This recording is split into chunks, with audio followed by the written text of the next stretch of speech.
Welcome to my YouTube channel Ramesh online. AP ఉద్యోగులు మరియు పెన్షనర్ల మే నెల జీతాల సమాచారం. ఈ ఫైలింగ్ చివరి తేదీ వచ్చేసింది. ఏపీకి మరో 2,000 కోట్లు. పెన్షనర్ల మెడికల్ రీఎంబర్స్మెంట్ సమాచారం.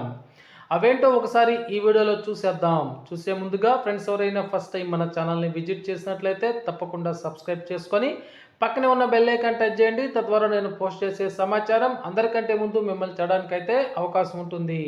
ఇక విషయానికి వచ్చినట్లయితే ఏపీ ఉద్యోగులు మరియు ఉపాధ్యాయులకు సంబంధించినటువంటి శాలరీ బిల్లును పెట్టుకోవడానికి సైట్ అయితే ఈ నెల 17వ తారీఖు నుంచి ఓపెన్ అవుతుంది.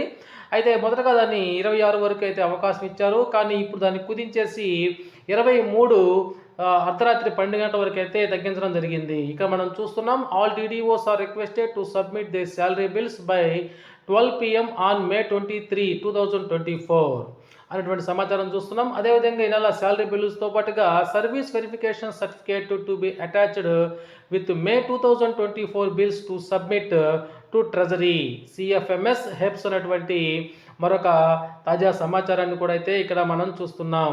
అదేవిధంగా మనకి ఏపీకి మే 21న రిజర్వ్ బ్యాంక్ ఆఫ్ ఇండియా నిర్వహించబోయేటువంటి స్టేట్ గవర్నమెంట్ సెక్యూరిటీస్ వేలంలో మరో 2,000 కోట్ల రూపాయల అప్పుకైతే ఏపీ ప్రభుత్వం ఇండెంట్ పెట్టింది. ఇక్కడ మనం చూస్తున్నాము, దానికి సంబంధించినటువంటి ఆ ఇండెంట్ యొక్క కాపీని కూడా ఇక్కడ మనం స్క్రీన్ మీద చూస్తున్నాం.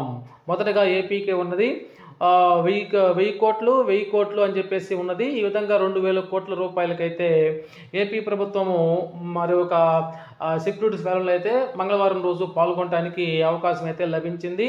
ఇక్కడ చూస్తున్నాం మరొక తాజా సమాచారం. Last date for e filing 31/7/2024. ఈ ఫైలింగ్ చేసుకోవడానికి జూలై 31వ తారీఖు లాస్ట్ డేట్ అని చూస్తున్నాం. అదేవిధంగా ఈ ఫైలింగ్ అనేది 2023-24కు సంబంధించింది. ఈ filing is compulsory for all employees and pensioners. Last date for e filing is 31/7/2024. July 31 last date అని చెప్పుకుంటున్నాం. అదేవిధంగా ఇన్కమ్ ట్యాక్స్ వారి ఏఐఎస్ ఫార్మ్స్లో బ్యాంకుల తాలూకు వడ్డీ మినహాయింపు చేసినటువంటి వివరాలు కూడా లభ్యమవుతున్నాయి. బ్యాంకు లావాదేవీలు ఉన్న అన్ని బ్యాంకుల సమాచారం కనుక అందులో పేర్కొని ఉంటే ఐటీ రిటర్న్స్ ఫైల్ని చేసుకోవచ్చు అనేటువంటి మరొక సమాచారాన్ని కూడా చూస్తున్నాం.